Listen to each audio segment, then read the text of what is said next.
Bienvenidos a Rumbo a Jerusalén, un estudio profundo de la lección de escuela sabática con el profesor Luis Enrique López. Lección número 8 para el 22 de febrero de 2020. Del mar tormentoso a las nubes de los cielos.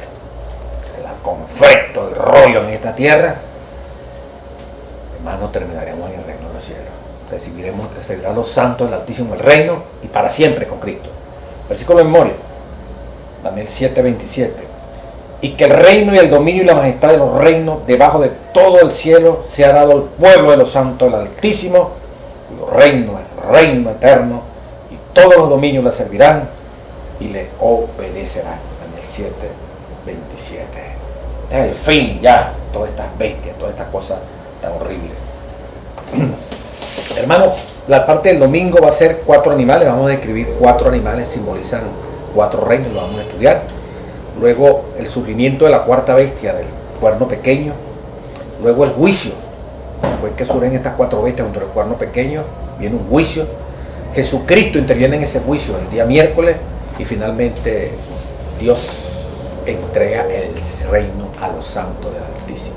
Eso es todo lo que vamos a estudiar en la lección, pero que vamos a documentarlo hasta donde se pueda por el tiempo, con algunas bases bíblicas y algunas bases históricas de todo este acontecer.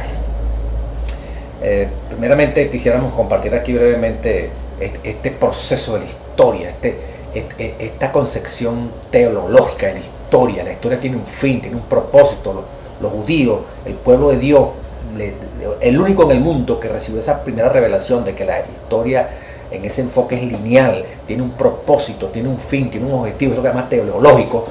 Bueno, se consolida otra vez en este Daniel capítulo 7, pero va a ampliar grandemente todo lo que tiene que ver con Daniel 2, cuando dice, y habrá algo de la fuerza del hierro, del poder del hierro, al final, ya en los 10 dedos, en la división del imperio romano, tal como aquí en los pies de la estatua, hay algo de la fuerza del hierro. Daniel 7 la va a amplificar. ¿Qué es eso de la fuerza del hierro? ¿Qué es lo que el hierro no termina de morirse? El hierro no desapareció como desapareció el oro, la plata, el bronce. No, el hierro sigue hasta el final, y en los días de estos reinos Dios levantará un reino superior que no se corromperá ni se comparará con ninguna de estas cosas humanas. Pero allí lo que le va a dar consistencia, lo fuerte entre hierro y barro, es el hierro. Y a la final usted va a ver, como lo hemos dicho en las lecciones anteriores, el hierro que representa la Roma, pero ya no la Roma de los Césares, la Roma imperial, no la Roma pontificial, sigue haciendo y sigue preparando el escenario para paz y seguridad. Daniel 7 va a ampliar eso, y Daniel 8 le va a meter más la lupa, el daño que ese cuerno pequeño hace a los oráculos sagrados, hace al santuario, y cuál es la respuesta de Dios frente a todo este desastre que hace el cuerno pequeño. Eso lo vamos a ver en Daniel 8, pero en Daniel 7 vamos a ampliar más a Daniel 2, y Daniel 2 se amplía más en Daniel 8, y así sucesivamente. Permita a Dios nos dé la paciencia para oír completa la lección y le podamos sacar el mejor provecho a este asunto. Simplemente un detalle que de histórico, los que les gusta la historia, les gustan las cosas, lo que dicen los hombres de la filosofía. Immanuel Kant, filósofo prusiano, idealista alemán, considerado como uno de los pensadores más influyentes de la Europa moderna. Él habla tiene un libro sobre la filosofía de la historia. La verdadera filosofía de la historia es la manera como Dios narra la historia. Tiene un fin. Comenzó en una época de oro y terminará con una época de oro, pero con la segunda venida de Cristo Jesús para inaugurar esa época de oro. Tiene un fin, tiene un comienzo. Génesis 1, 2, 3, caída del hombre, hasta Apocalipsis 20. Desgracia, cada vez como la estatua de Nabucodonosor, del oro del Edén, de manera metafórica, comenzamos en el Edén, la época de oro, y terminamos en lo de barro, y no para seguir hundiéndonos más. Cristo inaugura un nuevo reino con seres perfectos a su imagen y semejanza. Dice, las preguntas sobre las cuales trabaja la filosofía de la historia son tan diversas y complejas como los motivos que la han provocado. Existe un fin u objetivo teológico en la historia, es decir, un propósito, un diseño, un principio, un director, una finalidad en el proceso, la creación de la historia. Hay patrones en el pasado humano, por ejemplo, ciclos o progresos. ¿Existe progreso o antítesis de la historia? ¿Cuáles son en tal caso sus respectivas direcciones? ¿Cuál es la fuerza directriz ese progreso, de existir una fuerza directriz. Claro que sí, Dios moviéndose.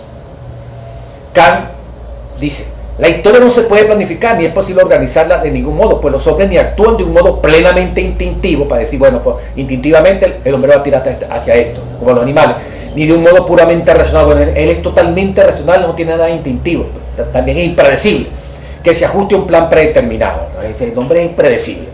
Lo que en el presente parece una acción catastrófica y nos empuja al pesimismo, puede a la larga revelarse como una acción que consolida este propósito del que habla Kant. La historia tiene un propósito, lo que quiere decir Kant.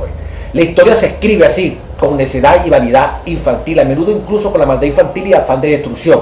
La contradictoria marcha de las cosas humanas desvela un propósito de la naturaleza, no dice Dios. Hay un propósito allí, en medio de que el hombre no es totalmente instintivo ni es totalmente racional.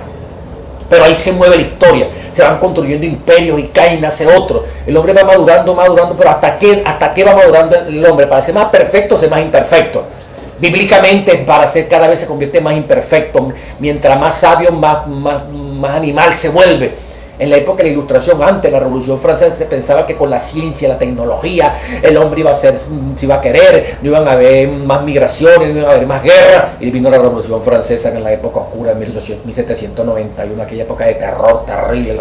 Todo ese poco de gente, ¿verdad?, comunista, todo ese poco de gente bárbaro, bueno, acabó con medio mundo. Luego sale el dictador Napoleón, etcétera, etcétera. O sea, los hombres han querido cambiar, ser mejores por su propia cuenta y cada día encuentran que son peores. Mientras más saben, más encuentran formas de someter, dominar y controlar. Una historia de la humanidad, sigo leyendo, implica que los hombres, procediendo sin un plan propio, se ajusten a un plan determinado de la naturaleza.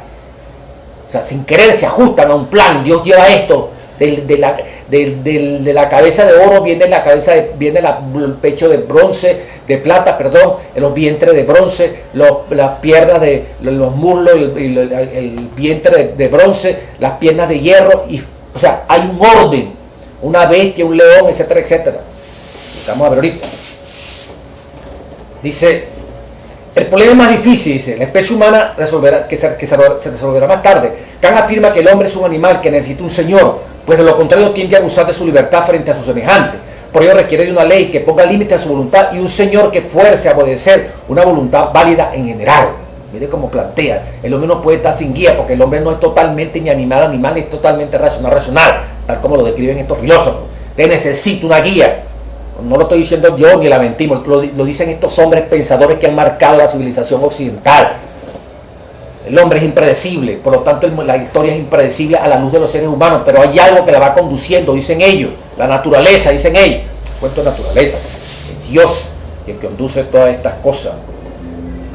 Por tanto, el fin de que la naturaleza ha dado a la humanidad es llegar a ser completamente justa. Mira, el fin, como decía Carmen Hegel, el fin de una idea contra otra idea, la tesis contra la antítesis, y luego viene la síntesis. Y ahí se va una idea contra otra idea, y ahí en la medida que el choque de ideas se saca la síntesis, va evolucionando la sociedad hacia un fin mejor, hacia una perfección. Bueno, Kant también lo dice, pero de otra forma. Pues. La naturaleza es, Hegel decía, el espíritu. Kant dice, es la naturaleza. O sea, tienen un propósito teológico. Hay un objetivo, no es que esto va a seguir continuamente lo mismo y lo mismo y lo mismo y lo mismo hasta que explote el sol y explote la tierra. No, esto tiene un fin. Lo dicen los ateos, lo dicen los científicos sociales, muchos de ellos, otros no, otros creen que igual como pensaban antes de 1920, que el universo siempre ha sido existido y siempre existirá y siempre existió. No, hasta que hay el Big Bang, hubo un principio, fue después de 1920 y pico de años, después del nacimiento de Cristo, que ellos van a reconocer que hubo un principio, tal como decía Génesis, en el principio creó Dios los cielos y la tierra. Bueno, es como para confirmar históricamente cómo Dios se mueve en la historia, cómo Dios, hasta los hombres reconocen, sí, es Dios actúa sobre todas estas cosas.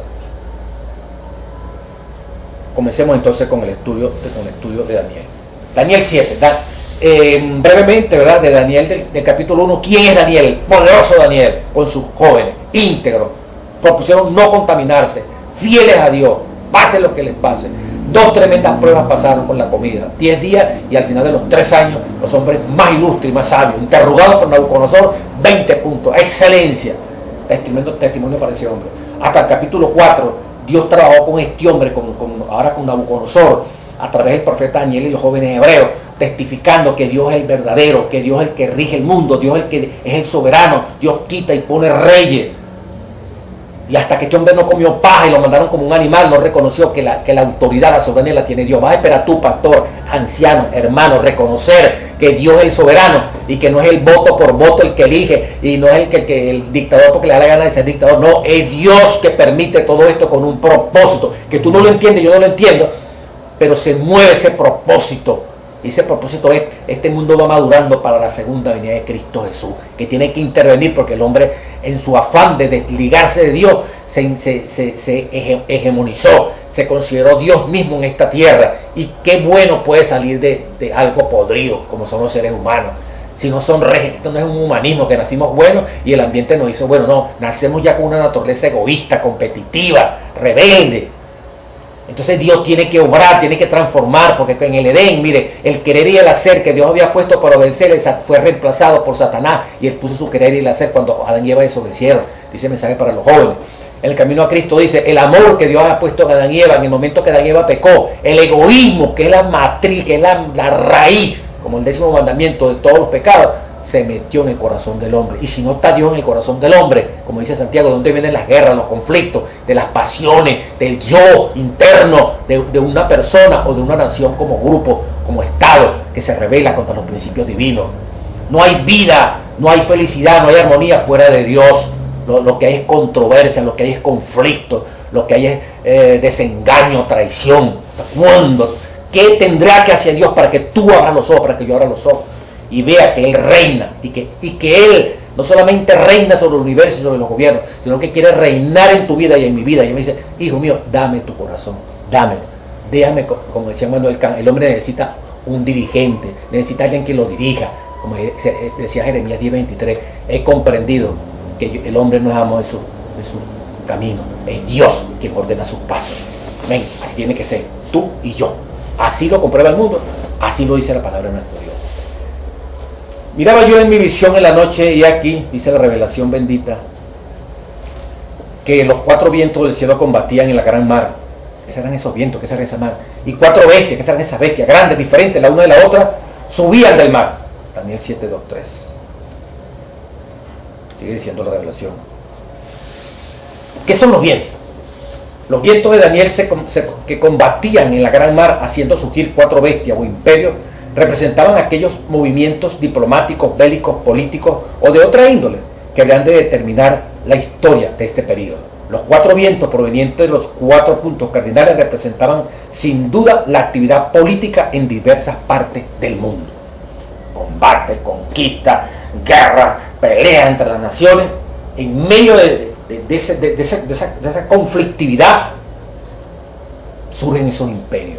Y ¿quién hace esa competitividad, esa pelea, esa lucha? Seres humanos. ¿Y dónde está representado aquí en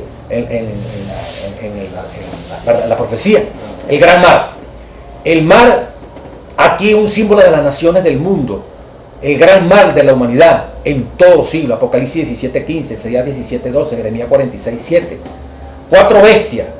No se deja librada la especulación, la aplicación del símbolo. Según el versículo 17 de Daniel, que dice: estas 4 grandes bestias son 4 reyes que se levantarán en la tierra.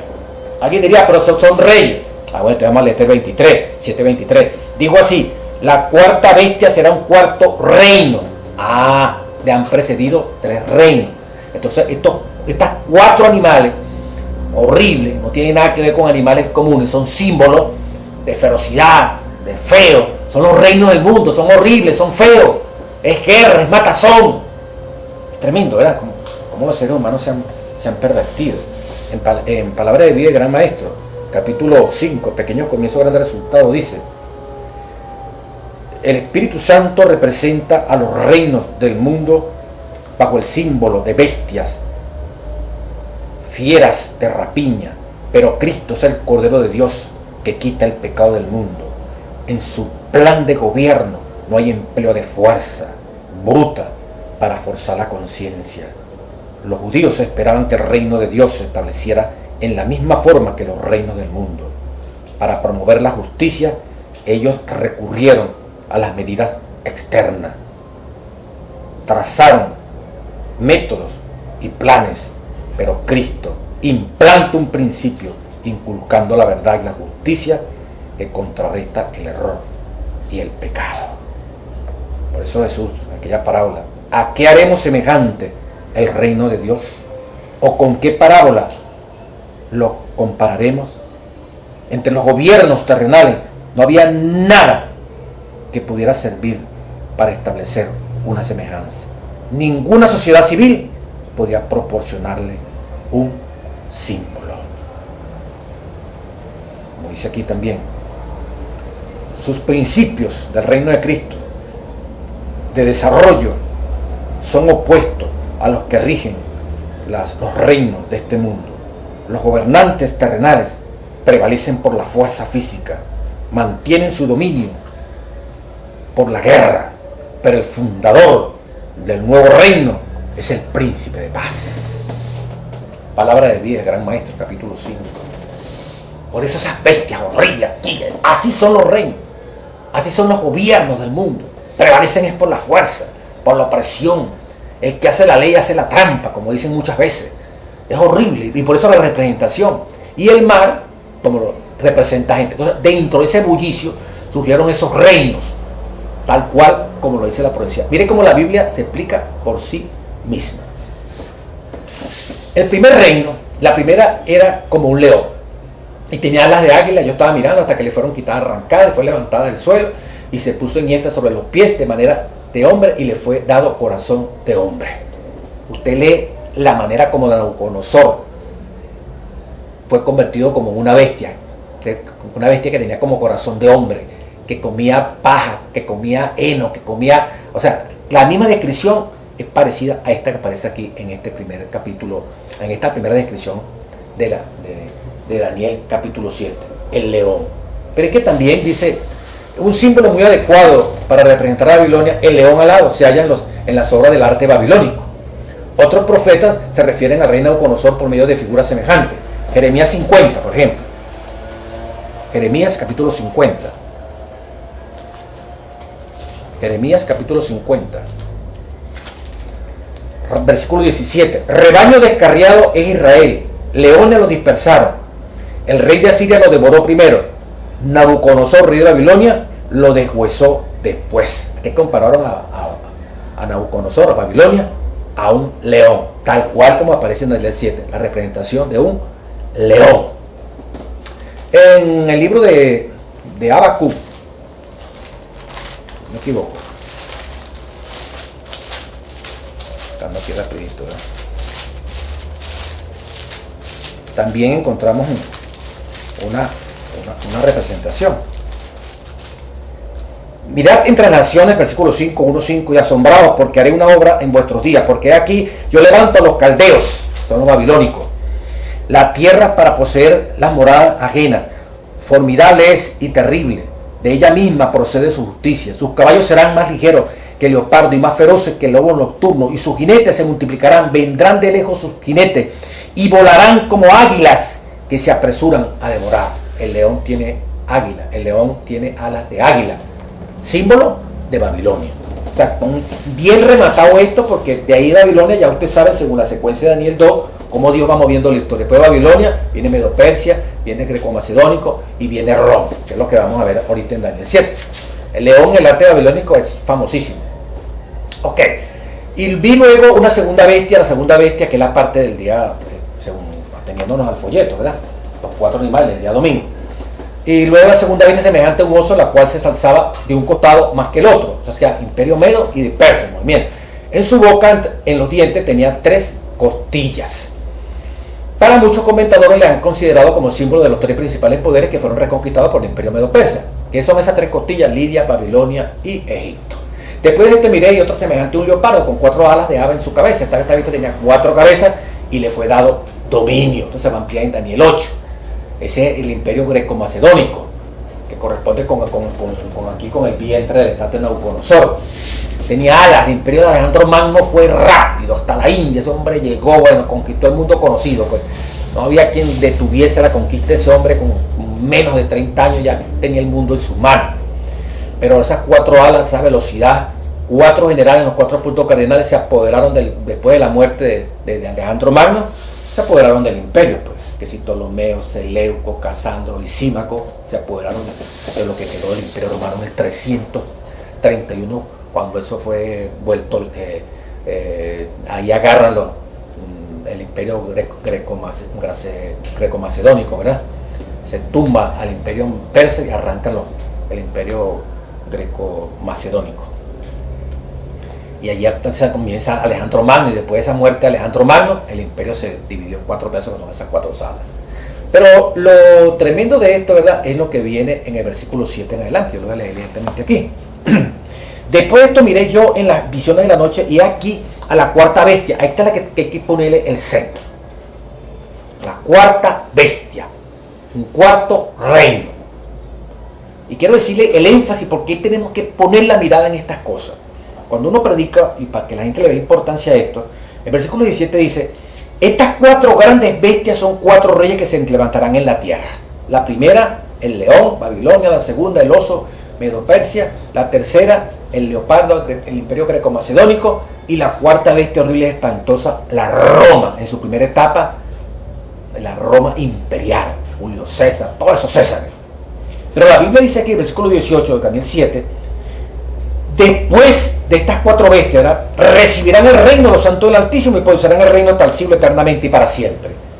Interesante poner cuidado, porque al final de la cuarta bestia, que estas 4 bestias completica su desarrollo, haya terminado sobre esta tierra, usted y yo, si somos fieles, estaremos en el reino de Dios.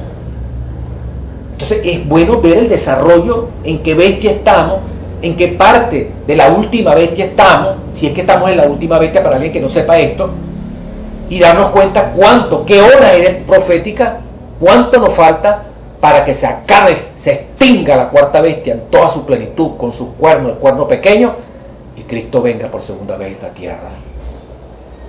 Entonces, la cuarta bestia, por eso es importante, por eso nuestros ojos fijos allí, por la luz que esto revela. Después de esto miré yo en las visiones de la noche, dice la revelación, y miraba yo, y aquí la cuarta bestia, espantosa y terrible en gran manera, fuerte, la cual tenía unos dientes grandes de hierro y devoraba, desmenuzaba las sobras, hollaba con sus pies, y era muy diferente de las demás bestias que vi, y tenía 10 cuernos. Mientras yo contemplaba, dice el versículo 8, los cuernos, aquí que otro cuerno pequeño salió entre ellos, y delante de él fueron arrancados 3 cuernos de los primeros. Y aquí que este cuerno tenía ojos como del hombre y una boca que hablaba grandes cosas. Eso era tremendo, esta cosa que estaban viendo, ¿verdad? Estas son las 4 bestias que se presentan. La cuarta bestia es más detallada, horrible, espantosa, diferente a los demás reinos. Y tiene 10 cuernos y sale un cuerno pequeño, bueno, que la hace diferente. Mientras yo contemplaba los cuernos de aquí, un 4 cuernos pequeños salía. Y delante de él fueron arrancados 3. Los 3 cuernos fueron las 10 divisiones del Imperio Romano, los 10 cuernos. Y luego sale un cuerno pequeño que tumba 3 de esas 3 divisiones en que se ve dividido el Imperio Romano por la tribu bárbara. Los éulos, los vándalos y los ostrogodos, no los visigodos como dice el folleto, sino éulos, vándalos y los ostrogodos, en el folleto del alumno que dice visigodo. Tumba esos 3, quedan 7 y surge el octavo, que es ese cuerno pequeño, que se comienza ahora a detallar, que significa la fuerza del hierro que está en Daniel 2. El octavo, que representa el octavo que está en Apocalipsis 17, el que es y no es y será. Ese será cuando se alcance la supremacía total del papado y todo el mundo se maravilla en pos de ello, de él, de ese reino, como dice Apocalipsis 13.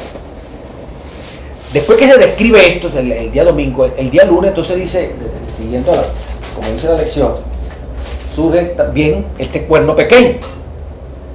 Y ese cuerno pequeño Daniel lo detalla, pues. Habla cosas espantosas, ¿verdad? Tiene una boca que habla grandes cosas. Y después que ocurre eso, ya para entrarle en la secuencia, estuve mirando, dice el versículo 9, que fueron puestos tronos y se sentó un anciano de día cuyo vestido era blanco como la nieve y el pelo su cabeza como lana limpia. Su trono llama de fuego y las ruedas del mismo fuego ardiente. Y un río de fuego ardiente salía delante de él, millares y millares y millones asistían delante de él. El juez se sentó y los libros fueron abiertos. después de estas 4 bestias, después del cuerno pequeño, mire el orden, 4 bestias, luego de la misma cuarta bestia, un cuerno pequeño, tiene un recorrido, ¿verdad? Después de eso viene la escena de un juicio. El juez se sentó y los libros fueron abiertos. Y si continuamos la escena en el versículo 13, ¿verdad? Porque el 10, 11, habla un poquito, algunos detalles de las bestias, ¿verdad? El versículo 11 en adelante. Pero el 13 dice, y miraba yo en la visión de la noche, y aquí que en las nubes del cielo venía uno como un hijo de hombre, que vino hasta el anciano de día y le hicieron acercarse delante de él. Cuando arrancó el juicio, después que se formaron las 4 bestias, después que la última faceta de la cuarta bestia, que es el cuerno pequeño, se desarrolló, tiene su tiempo exacto, ahorita lo vamos a ver. Luego se inició un juicio. El juez se sentó. Y cuando este juez comienza a hacer el juicio, inmediatamente viene el Hijo del Hombre. Porque aquí se va a decidir el destino de la raza humana. Aparece Cristo Jesús. ¿Para qué? Para iniciar el juicio final a esta tierra. Y finalmente, cuando termine ese juicio, será destruida todo lo que es la cuarta bestia con su última faceta, diríamos nosotros la parte final, el cuerno pequeño, y los santos reciben el reino. Eso es Daniel 7.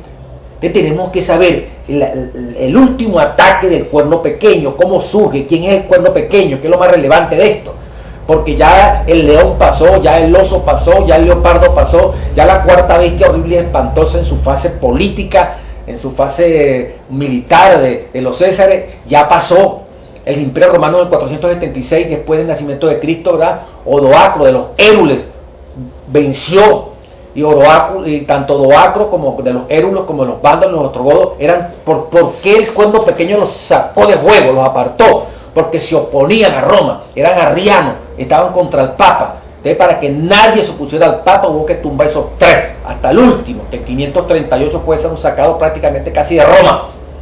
Y quedó todo listo para que entonces el emperador de ese momento histórico decretara que la religión universal del imperio era el catolicismo.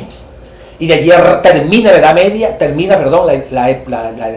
la Edad Antigua, y comienza lo que se llama la Edad Media. Pero ya Dios también tenía determinado, ¿verdad? Una vez que ese cuerno pequeño, ya mesa limpia, ya campo limpio, ya no había opositores, con finalmente los ostrogodos haber prácticamente echado fuera de Roma, se inicia el periodo de la supremacía papal, época oscura, Edad Media, terrible, por tiempo y la mitad de un tiempo, 3 tiempos y medio. ¿Cuándo comenzó eso? En 538, usted le suma 1260 años, que son 1260 días por año, y llega a 1798. ¿Qué pasó en 1798? Napoleón depuso al Papa y lo mandó preso. Al año murió el Papa. Sufrió una herida de muerte, como dice Apocalipsis 13. El que hablaba palabra contra el Altísimo, el que hablaba blasfemia, el que le hizo guerra a los santos, sufrió una herida de muerte en 1798.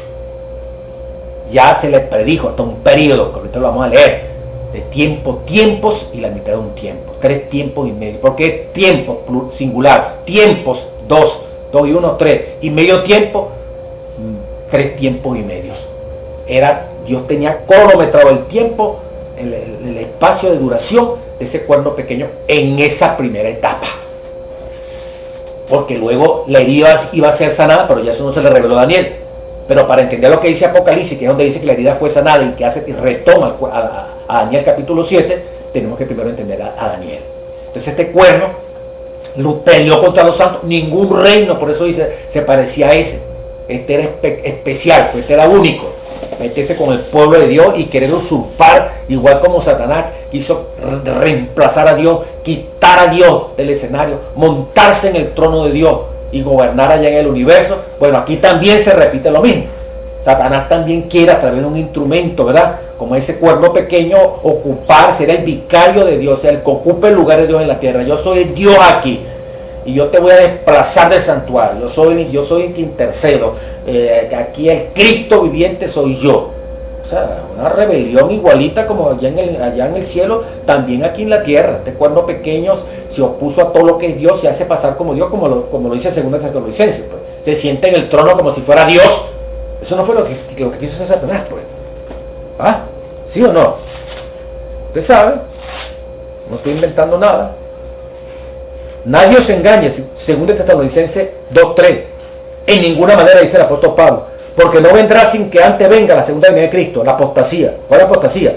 Y se manifiesta el hombre de pecado, el hijo de perdición, ese es el papado, el cual se opone y se levanta contra todo lo que se llama Dios, se llama Dios, se opone, y es objeto de culto, tanto que se siente en el templo de Dios como Dios, haciéndose pasar por Dios.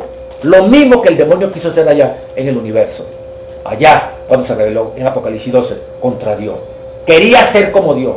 Este se va a estar en el templo como Dios. O sea, se repite la misma historia. ¿Qué va a hacer la iglesia? ¿Qué va a hacer el cristianismo? Dios va a dejar que hagan y deshagan con sus cosas sagradas. El capítulo 8 da la respuesta. Pero ahorita en el capítulo 7 tenemos que describir quién es este personaje, y ya nos lo está diciendo, surge de la desintegración de Roma después del 476. Pues. Y después que surge y hace lo que Dios les permitió hacer, ocurre el juicio.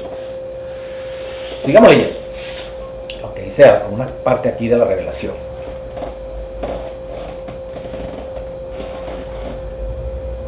Bueno, ya sabemos ya lo que identifican los reyes, todo eso. Las 10 divisiones son los lombardos, los burgundios, los sajones, los suevos, los francos, los visigodos y los hunos.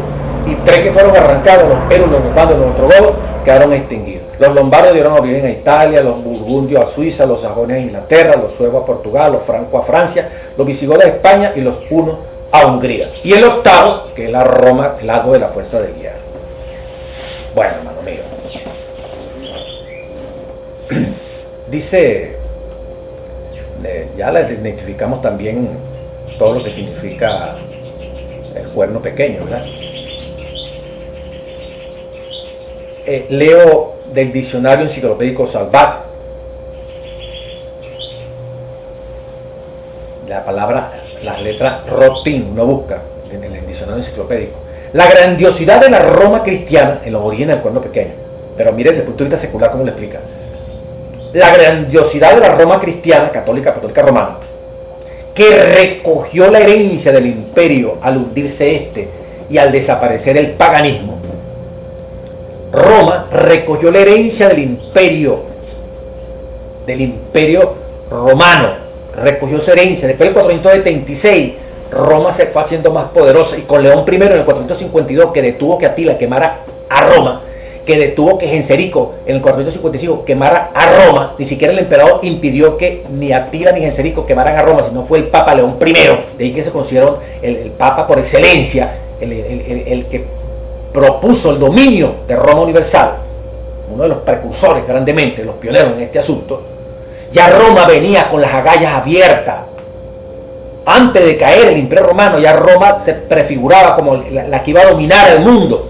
Y aquí, como lo dice aquí, pues, lo secular, no los adventistas, la enciclopedia Salvat, la herencia, que recogió la herencia del imperio al hundirse. El imperio se hundió, pero la Roma ahora pontificial, el imperio sacrosanto romano, emerge, va a tomar las riendas. Roma no muere, sigue como una Roma ahora pontificial, política y religiosa. La enciclopedia Salvat, el diccionario, sigue diciendo: historia universal, alta edad. La iglesia interesada en la unidad dividida en el siglo IV no podía aceptar un papel subordinado. Estamos hablando de los años 300, siglo IV. Su doctrina, poco conocida por los emperadores y los no creyentes, incluidos los intelectuales, le llamaba a ser la doctrina del catolicismo, no el sostén de un imperio, sino la promotora en la tierra de un imperio más allá de lo terrenal. Mira cómo dicen los historiadores. Ellos no iban a ser sostén, ellos iban a estar por encima del imperio. La iglesia se colocaría por encima del Estado, en el que reconocía solamente un auxiliar para su misión. El Estado iba a ser simplemente un auxiliar para su misión. Y todavía no había llegado la época del inicio de esa supremacía, pero ya Roma iba marcando lo que aspiraba a ser. Teodosio, 379-395 después de Cristo, impuso a todos sus súbditos la religión católica. El emperador se plegaba a la doctrina de San Ambrosio, su severo director espiritual. Y mira el principio: el emperador está en la iglesia, no sobre la iglesia, del mismo libro. página 36. Qué tremendo esto, ¿verdad? Qué tremendo esto. Dice, entonces no queda duda que el cuerno pequeño es la Roma pontificial que va emergiendo poco a poco de las ruinas del Imperio Romano que quedó dividido. Quien retoma el poder ahora es el Papa, que va a consolidar, a darle forma otra vez a Roma, para quitar y poner reyes, para ocupar el lugar de Dios y hacer las cosas como si fuera Dios mismo. La misma ambición que hubo allá en el cielo. Bueno, hermano, retomemos aquí. Ahora ya sabemos que es esa Roma, ¿verdad? En la explicación, después que se presenta toda esta visión de las bestias, el cuerno pequeño, el juicio, dice el versículo 16. Mire la explicación, para ahondar un poquito más. Se me turbó el espíritu a mí, dice el versículo 15. De mi cuerpo y las visiones de mi cabeza me asombraron. Me acerqué a uno de los que asistían y le pregunté la verdad acerca de todo esto. Y me habló y me hizo conocer las interpretaciones. Las 4 bestias, bueno, son 4 reinos. Son 4 reyes que se levantarán en la tierra. Y usted sabe la cosa, ¿verdad? Versículo 19. Entonces tuve deseo de saber acerca de la verdad de la 4ª bestia, que es la que nos interesa también a nosotros, que era tan diferente de todas las otras, espantosa en gran manera, que tenía dientes de hierro. ¿Qué? Asimismo, acerca de los 10 cuernos que tenía en su cabeza y del otro que le había salido, delante del cual habían sido caídos 3. Y este mismo cuerno tenía ojos, ese cuerno pequeño, y boca que hablaba grandes cosas. Ya sabemos quién es. Y parecía más grande que sus compañeros. Y veía yo que este cuerno hacía guerra contra los santos y los vencía. Este cuerno hacía guerra contra los santos y los vencía. Hasta que vino el anciano de día, ¿ve? Después que pasan las bestias y el cuerno pequeño, vino hasta cuando hacía guerra contra los santos y los vencía, hasta que vino el anciano de día y se dio el juicio a los santos del Altísimo. Llegó el tiempo y los santos recibieron el reino. Dice aquí, entonces tuve deseo de saber la verdad, asimismo todo está que me explicaran. Y dijo así, la 4ª bestia será un 4º reino. Los 10 cuernos son 10 reyes 10 reinos que se levantarán, versículo 24. Y tras ellos se levantará otro. Mire cómo ahora va a explicar el cuerno pequeño, el cual será diferente de los primeros, y a 3 reyes derribará, y hablará palabras contra el Altísimo, y a los santos del Altísimo quebrantará. Cuando dice, y hará guerra contra los santos, y los vencerá. ¿Pero cuánto tiempo será eso? Y pensará en cambiar los tiempos y la ley. Cambiará el 4º mandamiento, inventará un día falso de reposo, y no el sábado sino el domingo. Y serán entregados en su mano los santos del Altísimo hasta tiempo y medio tiempo. Tiempo singular, tiempos plural, 2. Medio tiempo, 3 tiempos y medio, dice aquí. Hizo guerra contra los santos y los venció por 3 años y medio, 1260 días, 42 meses. Tremendo la acción de este cuerno pequeño. ¿Hasta cuándo? Dice el versículo 22. Hasta que vino el anciano de día. En la interpretación que le dan a Daniel, dice hasta tiempo y medio tiempo, versículo 25. Pero, que sería hasta cuándo va a ser esto. Pero todo esto, diríamos de otra forma, en el versículo 26, se sentará al juez, el que vimos en el versículo 9 de Daniel 7, y le quitará su dominio al cuerno pequeño, para que sea destruido y arruinado hasta el fin. Cuando esto sea, cuando el cuerno pequeño Dios lo liquide, Dios elimine todos sus seguidores que se rebelaron contra Dios, y que el reino y el dominio y la majestad de los reinos debajo del cielo le sea dado al pueblo de los santos del Altísimo, cuyo reino es reino eterno, y todos los dominios le servirán al Rey de Reyes. Ustedes fíjense, 4 bestias, la última bestia horrible es espantosa, sale un cuerno pequeño, que significa que 4 reinos, el 4º reino, la Roma de los Césares, se desintegra, se acaba como reino. El 476, Odoacro depone a Rómulo Augustulo. Pero no es que se acaba Roma, porque entonces retoma de la Roma de los militares, de los Césares, surge ahora la Roma, ya lo vimos en la historia y bíblicamente aquí se está comprobando, surge el papado, surge el cuerno pequeño. Y este cuerno pequeño hace guerra contra los santos. Es diferente, habla blasfemias contra Dios. El Papa se considera que es el rey de la tierra, del cielo y de las profundidades de la tierra. El Papa se considera que es el que ocupa el lugar de Cristo aquí en la tierra. Se siente en el trono como si fuera Dios. Tiene la capacidad de perdonar pecados. Él es infalible. Está por encima de la Biblia. Nosotros cambiamos los mandamientos. El cuarto, en vez de ser día sábado reposo, es día domingo. blasfema el nombre de Dios, con títulos que solamente le pertenecen a nuestro Dios. Entonces, este cuerno pequeño, sabiendo ya que es la antítesis de Dios, es lo opuesto a Dios, tiene un fin. ¿Hasta cuándo va a guerrear y va a pisotear? Que fue la época de persecución de la Edad Media de los cristianos. Por un lado Roma, y luego vino la Roma pontificia también a perseguir, faceta que vamos a ver en Daniel 8. ¿Hasta cuándo va a ser esta persecución? Pregunta Daniel. ¿Hasta cuándo van a quebrantar los santos? Hasta 2300 días tarde y de mañana. Algo que retoma magistralmente el apóstol Juan cuando le ha revelado en el libro de Apocalipsis algo similar. La bestia de Apocalipsis 13. Dice, esa bestia que le dio una boca en el versículo 5 que hablaba grandes cosas y blasfemia, y se le dio autoridad para actuar 42 meses, que son los 1260 días, tiempo y la mitad de un tiempo. Y abrió su boca en blasfemia contra Dios, igual como el cuerno pequeño que hablaba grandes cosas. Y ve yo este versículo 21 de Daniel 7, que este cuerno hablaba guerra contra los santos y los vencía. Y el versículo 7, 8 y la parte final, y una boca que hablaba grandes cosas. Era horrible, ¿verdad? Este cuerno pequeño. Y sigue diciendo, y abrió su boca en blasfemias contra Dios, para blasfemar de su nombre, de su tabernáculo y de los que moran en el cielo. Y se le permitió hacer guerra, Apocalipsis 13:7, estoy leyendo Apocalipsis 13:7, contra los santos y vencerlos. Es lo mismo que está en Daniel 7:21. Vea yo que este cuerno hacía guerra contra los santos y los vencía. Aquí tenga Apocalipsis 13:7. Se le permitió hacer guerra contra los santos y los vencía. También se le dio autoridad sobre toda tribu, pueblo, lengua y nación. Algo que no dice en Daniel, pero lo dice Apocalipsis. Y la adoraron todos los moradores de la tierra. Porque la herida, sufrirá una herida ese cuerno pequeño, pero será sanada. Comenzó en 1929 con el fascista Mussolini y el Papa Pío XI.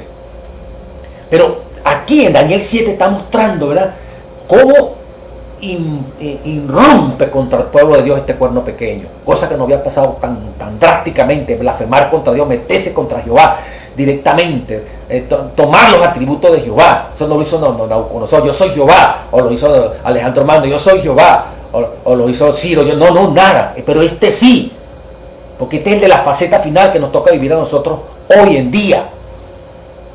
Pero Dios interviene magistralmente ante todos estos cambios de la Biblia, de los mandamientos. Dios interviene. Pero es interesante notar algo que se amplifica, que tenés que meterle la lupa, que hay que entenderlo perfectamente, lo que ocurre cuando se inicia ese juicio y el significado que quizás mucho no comprendemos. Pues. Permítame leer directamente aquí una apreciación. El versículo 21. Más un análisis aquí con el espíritu profecía de la escena del juicio, que es la parte clave y la venida del Hijo del Hombre. Y ve yo que este cuerno hacía guerra contra los santos y los vencía, hasta que vino el anciano de día y se dio el juicio. Estoy leyendo Daniel 7:22. A los santos del Altísimo, y llegó el tiempo y los santos recibieron el reino. Vea esto. Y vea yo que este cuerno hacía guerra contra los santos y los vencía. ¿Por cuánto tiempo? Tiempo y la mitad de un tiempo. Ok. ¿Hasta cuándo? Hasta que vino el anciano de día. ¿Y el anciano de día vino a qué? A hacer un juicio, según Daniel 7:9, ¿verdad? Llegó el juicio. Después de terminar la guerra contra los santos, en 1798, el final de la supremacía papal, que comenzó en el 538 y termina en 1798. Entonces, después de esa fecha que tenemos que buscar el juicio, después de en esa fecha, 1798, que comienza el tiempo del fin, que es que se va a manifestar la gran apostasía, que ya la apostasía va a agarrar más fuerza, no es que se va a manifestar, se manifestó y ahora Dios tiene que tomar medidas, tiene que levantar una iglesia, hasta que vino el anciano de día y se dio el juicio. Comenzó el juicio en 1844, Cristo en el lugar santísimo. Y llegó el tiempo cuando Daniel 7:25-26, Dios va a tomar medidas en 7:26 para acabar con el cuerno pequeño. Y sigue diciendo, y llegó el tiempo y los santos recibieron el reino. Después que se acabó el cuerno pequeño de la cuarta bestia, usted y yo recibiremos el reino para honra y gloria de nuestro Dios y disfrute nuestro. Sigue diciendo, y hablará palabra contra el Altísimo, a los santos el Altísimo quebrantará, y pensará en cambiar los tiempos y la ley, y serán entregados en su mano tiempo y medio tiempo, pero se sentará el juez y le quitará su dominio, para que sea destruido y arruinado. Se acabó el cuerno pequeño y que el reino sea entregado a los santos del Altísimo, a ti, a mí, y somos fieles a Cristo Jesús. Pero vamos a entrarle ahora a esta visión que es bonita del versículo 13. Miraba yo en la visión de la noche, y aquí con la nube del cielo venía uno como un hijo de hombre que vino hasta el anciano de días. Le hicieron acercarse a él. Jesucristo vino, ¿verdad? Y le fue dado dominio y gloria, reino, para que todos los pueblos, naciones y lenguas le sirvieran. Su dominio es dominio eterno que nunca pasará, y su reino uno que nunca será destruido. Conflicto de los siglos, capítulo 25. Oiga esta revelación. Esta venida, Cristo llegando allá al anciano de día, esta venida predicha también por el profeta Malaquías. Repentinamente vendrá a su templo el Señor a quien buscáis, es decir, al ángel del pacto, a quien os deleitéis. Y aquí que vendrá, dice Jehová de los ejércitos, Malaquías 3:1. La venida del Señor a su templo fue repentina de modo inesperado para su pueblo. Igualito. Cristo llegó repentinamente al anciano de día, lo mismo que dice Malaquías 3. El profeta dice, pero ¿quién es capaz de soportar, dice Malaquías, el día de su venida? ¿Y quién podrá estar en pie cuando Él apareciere? Porque será como el fuego del acrisolador, como el jabón de los bataneros, pues que se sentará como acrisolador y purificador de la plata. Hoy está sentado purificando a su iglesia. Y purificará a los hijos de Leví y los afinará como el oro y la plata. Las pruebas, las dificultades nos están afinando para que salga el oro, que es Cristo en nuestro corazón y en tu corazón, para que presenten a Jehová ofrenda en justicia. Malaquías 3:2-3. Conflicto de los siglos, página 477, 478, capítulo 25. Los que vivan en la tierra cuando cese la intercesión de Cristo en el santuario celestial deberán estar en pie en la presencia de Dios santo sin mediador. Sus vestiduras deberán estar sin mácula, sus caracteres purificados de todo pecado por la sangre de la aspersión. Por la gracia de Dios y sus propios diligentes esfuerzos deberán ser vencedores en la lucha contra el mal. El mismo capítulo.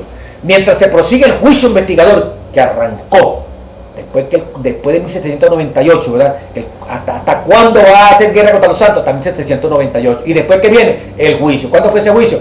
Al final de los 2300 días de Daniel 8:14.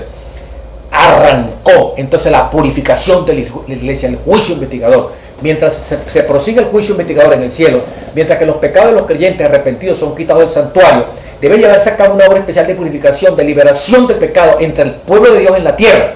Esta obra está presentada con mayor claridad en los mensajes del capítulo 14 de Apocalipsis. Cuando esta obra haya quedado consumada, los discípulos de Cristo estarán listos para su venida. Cristo está purificando, limpiándolos. Entonces la ofrenda de Judá y de Jerusalén será grata a Jehová, como en los días de la antigüedad y como en los años remotos tiempos. Malaquías 3:4. Entonces la iglesia de nuestro Señor recibirá para sí una iglesia gloriosa, no teniendo mancha, ni arruga, ni cosas semejantes. Efesios 5:27. Entonces la iglesia aparecerá como un alba, hermosa como la luna, esclarecida como el sol imponente, como ejército con bandera tremolante. Cantares 6:10. Además de la venida del Señor a su templo, Malaquías predice también su segundo venimiento, su venida para la ejecución del juicio. En estas palabras: yo me acerqué a vosotros para juicio y seré veloz testigo contra los hechiceros, contra los adúlteros. La segunda venida de Cristo, Malaquías 3, versículo 5. San Judas se refiere a la misma escena. He aquí que viene el Señor con las huestes innumerables de sus santos ángeles para ejecutar juicio. San Judas 14:15. Estoy leyendo el capítulo 25 del conflicto de los siglos. Ya al final de ese cuerno pequeño, Dios tiene un pueblo preparado. La venida de Cristo como nuestro sumo sacerdote al lugar santísimo, que es la misma de Daniel 7:13, para la purificación del santuario. La venida del Hijo del Hombre al lugar donde está el anciano de días, tal como está presentado en Daniel capítulo 7, y la venida del Señor a su templo, predicha por Malaquías, son descripciones del mismo acontecimiento, representada también por la venida del esposo a las bodas, descrita por Cristo en la parábola de las 10 vírgenes, según San Mateo capítulo 25. En la parábola, cuando vino el esposo, las que estaban preparadas entraron con él a las bodas. Oiga esto, la venida del esposo presentada aquí se verifica antes de las bodas. La boda representa el acto de ser investido Cristo de la dignidad de rey. La ciudad santa, la nueva Jerusalén, que es la capital del reino, y lo representa, se llama la novia, la esposa del Cordero. El ángel le dijo a San Juan: ven acá, te voy a mostrar la novia, la esposa del Cordero. Y me llevó en el espíritu, agrega el profeta, y me mostró la santa ciudad, Jerusalén, descendiendo del cielo desde Dios. Santa pues a la vista que la esposa representa a la ciudad santa, y las vírgenes que van al encuentro del esposo representan a la iglesia. En el Apocalipsis, el pueblo de Dios lo constituyen los invitados a la cena de las bodas. Si son los invitados, no pueden representar también la esposa. Cristo, según el profeta Daniel, recibirá del anciano de días, Daniel 7:14, y le fue dado dominio, gloria y reino. Cristo, según el profeta Daniel, recibirá del anciano de días en el cielo el dominio, la gloria y el reino. Recibirá la nueva Jerusalén, la capital de su reino, preparada como una novia engalanada para su esposo. Cristo, al recibir a Jerusalén, está recibiendo a su esposa. El mismo capítulo, conflicto de los siglos, página 480, capítulo 25. Después de recibir el reino, a Jerusalén, que está allí en el lugar santísimo, recibiendo su reino, vendrá en su gloria como Rey de Reyes y Señor de Señores para redimir a los suyos, que se sentarán con Abraham e Isaac. San Mateo 8, 11, San Lucas 22, 30, para participar en la cena de boda del Cordero. En el tiempo señalado vino el esposo, no a la tierra como el pueblo lo esperaba, sino hasta donde estaba el anciano de días, lugar santísimo, ¿verdad? A las bodas, es decir, las que estaban preparadas entraron con él a las bodas y fue cerrada la puerta. No iban a asistir en persona a las bodas, ya que estas se verifican ahorita en el cielo, mientras que ellas están en la tierra. Los discípulos de Cristo han de esperar a su Señor cuando haya de volver de las bodas, según Lucas 12, 36. Ahí lo dice. Ahí está la parábola de Lucas 12, 36. ¿No? San Lucas 12, 36. Palabra de Dios. Mire cómo dice. No se está inventando. 12, 36. 35. Está ceñido vuestros lomos y vuestras lámparas encendidas.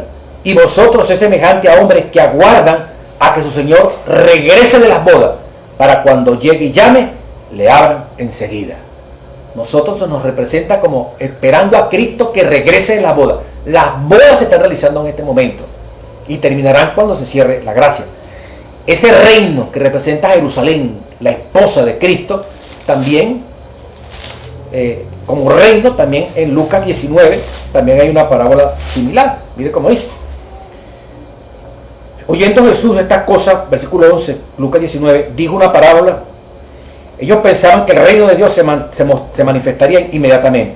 Dijo pues, un hombre noble se fue a un país lejano, ese es Cristo, para recibir un reino y volver. También nosotros somos representados como esperando que el noble que es Cristo se fue a recibir un reino. Lo está recibiendo allí, en el lugar santísimo.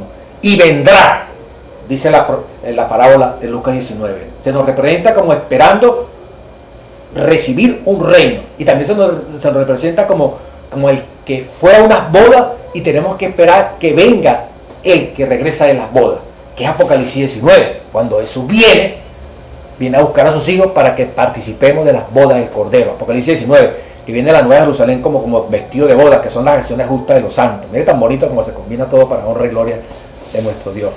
Pero deben comprender su obra y seguirle por fe mientras que entre en la presencia de Dios. ¿Qué es la continuación? Nosotros no vamos a asistir en persona a las bodas, ya que estas se verifican en el cielo. Los discípulos de Cristo han de esperar a su Señor cuando haya de volver de las bodas. Pero deben comprender su obra y seguirle por fe mientras entran en la presencia de Dios. En este sentido es que se dice que ellos van con Él a las bodas.